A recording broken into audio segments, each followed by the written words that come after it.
भारत अब अपने नए वॉर मिशन पर है, जो न केवल अपनी बॉर्डर्स की टेरिटरीज को सिक्योर करने के लिए, न कि इकोनॉमिक ट्रेड वॉर्स के लिए, बल्कि ये लड़ाई चल रही है एक व्हाइट मेटल के लिए, जिसे ग्लोबली व्हाइट गोल्ड भी कहा जाता है। एक अल्कलाइन मिनरल लिथियम जो ग्लोबल इकोनॉमी में अपना स्ट्रॉन्ग प्रेजेंस रखता है। लिथियम या बैटरी केमिकल में इस्तेमाल होने वाला मोस्ट इंपॉर्टेंट कंपोनेंट है। वही आज के लाइफस्टाइल में यूज होने वाले मोबाइल, लैपटॉप, इलेक्ट्रॉनिक्स एप्लीकेशन के साथ साथ इलेक्ट्रिक व्हीकल्स और ग्रीन एनर्जी में इसका मेजर कंजम्पशन है। डे बाय डे बढ़ती बैटरी की डिमांड की वजह से लिथियम की भी डिमांड ग्लोबली बढ़ेगी, जिसे अब क्रूड ऑयल का एक मेजर सब्स्टिट्यूट भी कहा जा रहा है। इस वजह से हर देश अपनी ज़रूरतें पूरे करने के लिए लिथियम के रिजर्व्स बढ़ा रहे।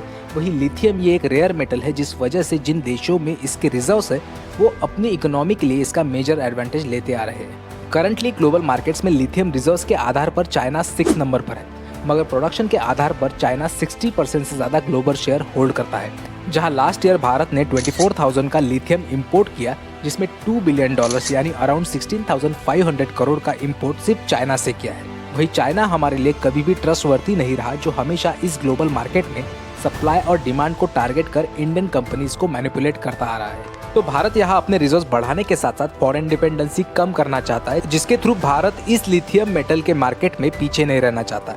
रिसेंट रिपोर्ट्स के अकॉर्डिंग भारत अब लिथियम माइंस के एक्विजिशन के लिए लैटिन अमेरिकन कंट्री अर्जेंटीना से नेगोशिएशंस में फाइनल स्टेज पर है।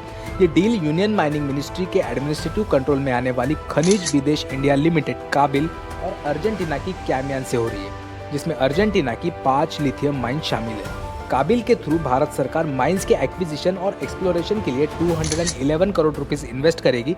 वही फर्दर डेवलपमेंट के लिए भारत सरकार अगले 5 वर्षों के लिए $20 मिलियन इन्वेस्ट करने वाली है। वही काबिल अर्जेंटीना के लिथियम माइंस के लिए हिंदुस्तान कॉपर लिमिटेड, नाल्को और MECL से जॉइंट वेंचर के थ्रू एक्सप्लोरेशन प्रोजेक्ट प्लान कर रही है। अर्जेंटीना के अलावा भारत की लैटिन अमेरिकन कंट्रीज चिली और बोलीविया से भी लिथियम आयंस के लिए बात चल रही है। South American countries Bolivia, Argentina और चिली ये तीनों मिलकर एक ट्रायंगल फॉर्म करते हैं, जिसे लिथियम ट्रायंगल भी कहा जाता है।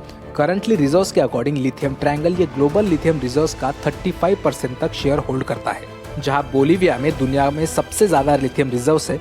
करंटली यूएस जियोलॉजिकल सर्वे के अकॉर्डिंग बोलीविया में 21 मिलियन मेट्रिक टन्स की रिजर्व्स है, अर्जेंटीना में 20 मिलियन मेट्रिक टन्स की रिजर्व्स है, तो चिली में 11 मिलियन मेट्रिक टन्स की रिजर्व्स है। वही इन 3 कंट्रीज में चिली अपनी स्ट्रॉन्ग लीडरशिप होल्ड करता है, जिसने 2021 में 26,000 के लिथियम को एक्सपोर्ट किया, जो ओवरऑल ग्लोबल आउटपुट के 30% तक है।